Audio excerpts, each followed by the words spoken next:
The manager laughed at the black cashier, not under his breath, not quietly. He laughed loud enough for customers to hear. But what he didn't know, what no one in that store knew, was that the man who just walked through the automatic doors wasn't just another customer. And by the time the register closed at night, the manager no longer worked there. The grocery store sat on the corner of Maple and 3rd. Clean, busy, predictable. The kind of place where nothing dramatic ever happened, which is exactly why Caleb Johnson liked working there. Caleb was 26. Quiet, consistent. He showed up early, worked hard, and went home without complaints. Register 4 was his usual spot. Same customers, same routine, same polite nods. But there was one thing that made every shift heavier. Derek Mills, the floor manager, early 40s, sharp haircut, permanent scowl. Derek believed management meant dominance. And Caleb? Caleb was Derek's favorite target. It always started small. Hey, Caleb, try smiling. Customers like that. You sure you can handle the register today? Don't rush. Math can be tricky. Always said with a grin. Always loud enough for others to hear. Most co-workers stayed silent. Not because they agreed. Because Derek controlled schedules. Hours. Shifts. Recommendations. That afternoon, the store was packed. Lines stretched halfway down the aisles. Caleb scanned items quickly, efficiently. A customer paid in cash. Caleb counted it carefully. Derek walked up behind him. Wow. Derek said loudly, still counting on your fingers? A couple customers chuckled nervously. Caleb paused. I'm just making sure the change is right, he said calmly. Derek laughed. Relax, he said. It's not like you're handling millions. Caleb handed the customer their receipt. Have a good day, he said. Derek leaned closer. You know, Derek said, some people just aren't meant for more than this. Caleb said nothing, but something inside him shifted. What Derek didn't know was that this wasn't just any grocery store. It was family-owned, and the owner didn't announce himself, didn't wear suits, didn't walk around with assistants. He believed the best way to understand a business was to experience it like a customer.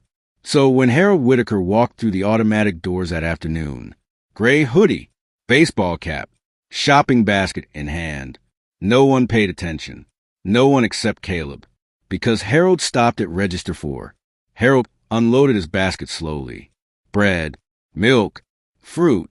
Caleb scanned carefully. Busy day, Harold said kindly. Yes, sir, Caleb replied.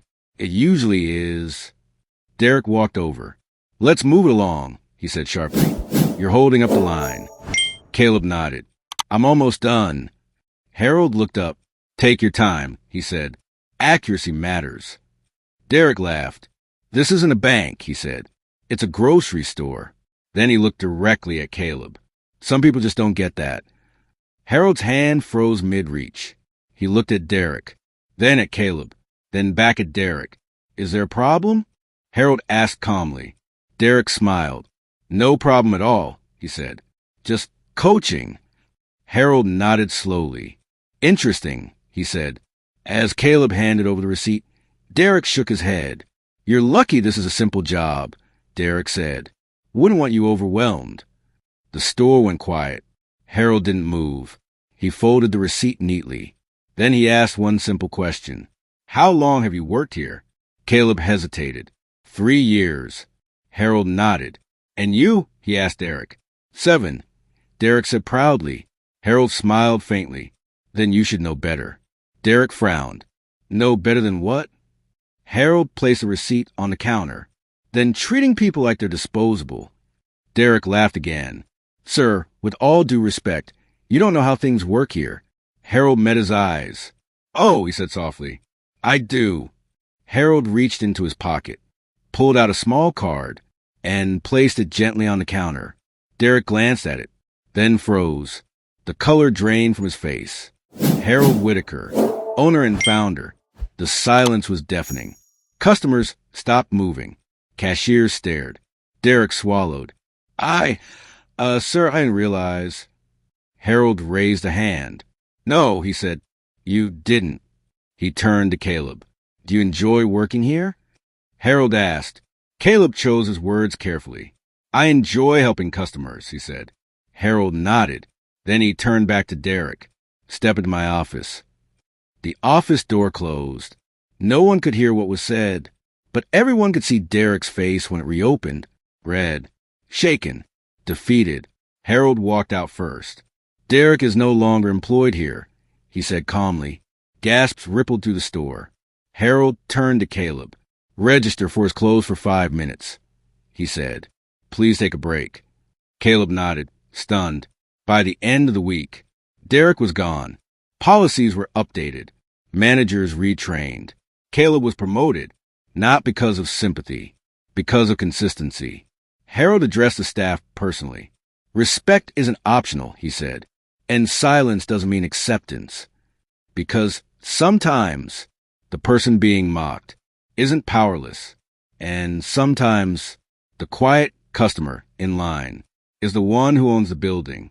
If you were Caleb, would you have spoken up sooner or waited like he did? Tell me in the comments. And if you want another story where disrespect backfires, there's one on your screen right now.